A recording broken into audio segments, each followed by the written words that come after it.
Hey guys, Cam315 back at with another episode review of Oshi No Ko Season 2. Apologies for taking a while to get out the next episode review, but work has been going crazy. And then I had to realize with Season 3 coming around the corner, I got to hurry up and get these episode reviews out before Season 3 comes.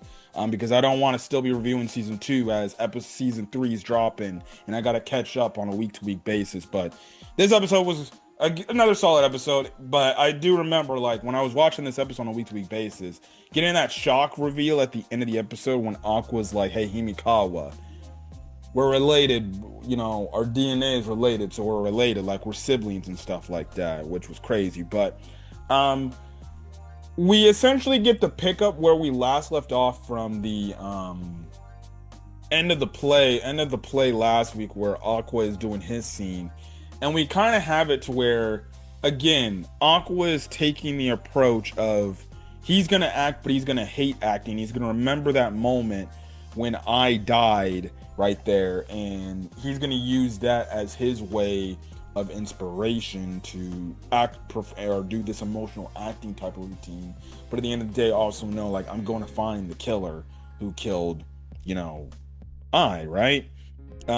So you have that whole crazy scene, and again, the animation is absolutely crazy because with that whole scene, like it's his current self talking, with his past self talking like, "Oh, you let her die and everything. Why should you care and everything? It's your fault that she died." Because obviously you couldn't do anything, right? But you essentially have it to where he gets through that scene, he acts through that scene.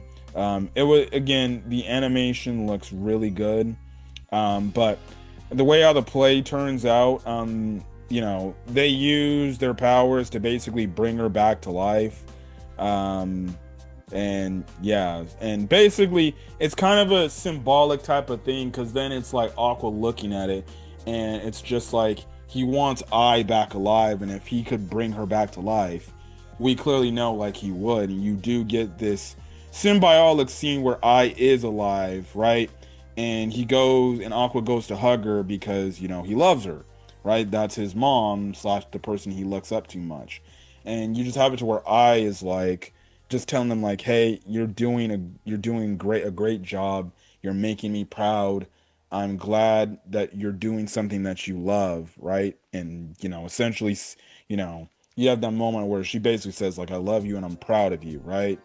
And that's kind of the sad thing because it's like Aqua's not going to get that.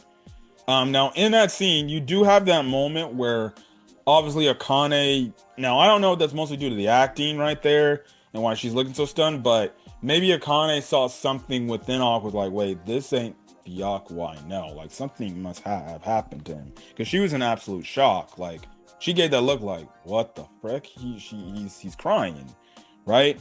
But again, it's kind of that whole symbolic thing. Like he can't get that moment. Like he can't bring her back to life. Like this isn't an anime like crazy Dragon Ball like thing where if he had some sort of way to bring her back, he could be able to do this. Because I think if he could, it would make him happy, and he'd be proud, and he would be able to tell her like, "Hey, this is what I've done, and I really miss you and how much I love you, mom," and everything. So it was emotional because it's like, damn, this dude just wants Ai back, but at the end of the day, not only because of his past life, but he also wants his mother back because he looks up to her, and that's the whole thing. And we see how he's on this vengeful tour of revenge.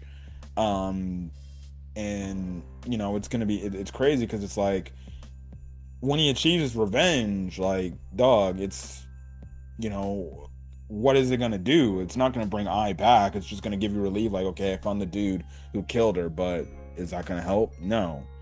So yeah, it didn't do much, right?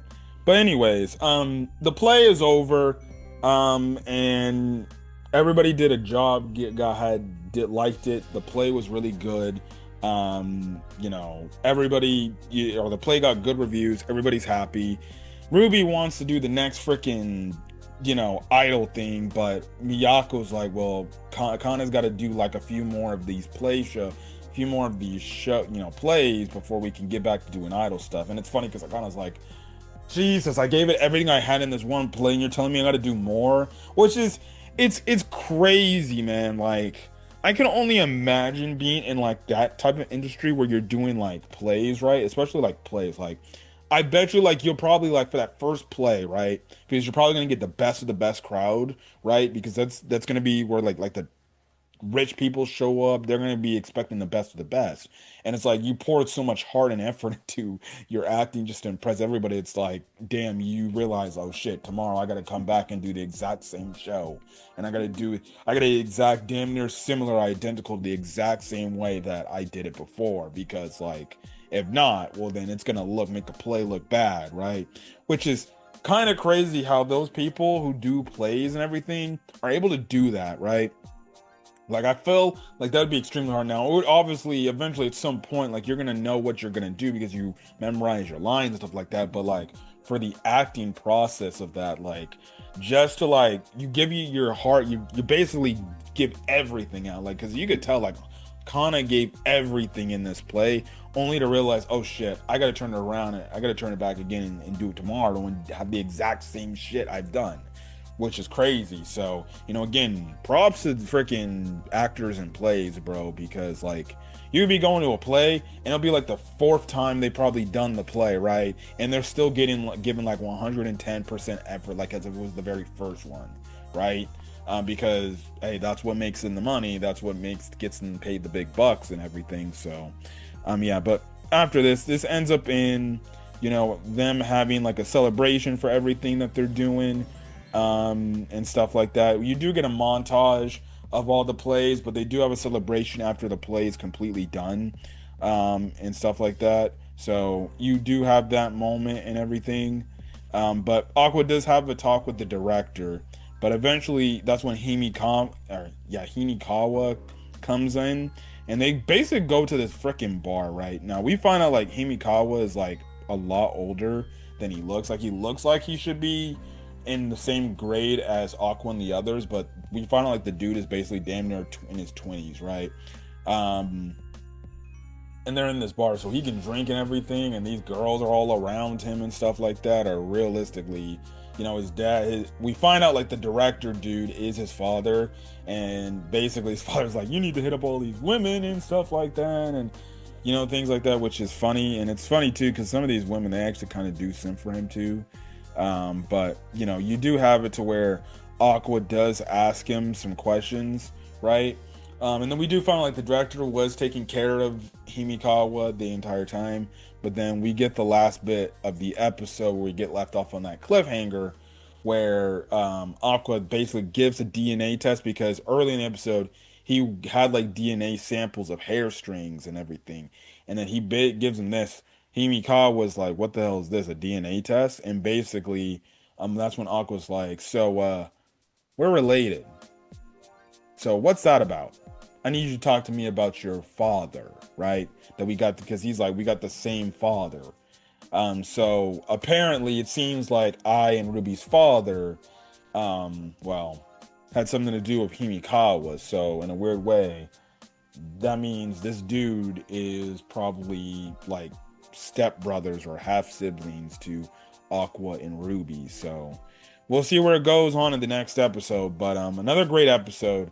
I think the highlight of this part of the episode was definitely the Aqua, acting part, as well as just a revelation of like, you just see like he's at pain because it's like, if he could bring her back, if he could go to Dragon Ball World and get the Dragon Balls and use it to revive Ai, he would probably do that shit, because it's like, no, she needs to come back.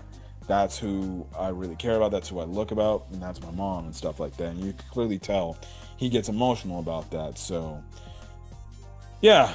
But anyways, that's basically all I gotta say. So if you guys like the video, leave a like, put in the comment section your thoughts, and yeah. But till then, guys, I will catch you guys in the next episode review of Oshi No Ko Season 2. And till then, guys, you guys stay safe out there. Have a great rest of your day or your night or whenever you're checking out this video. But till then, guys, peace.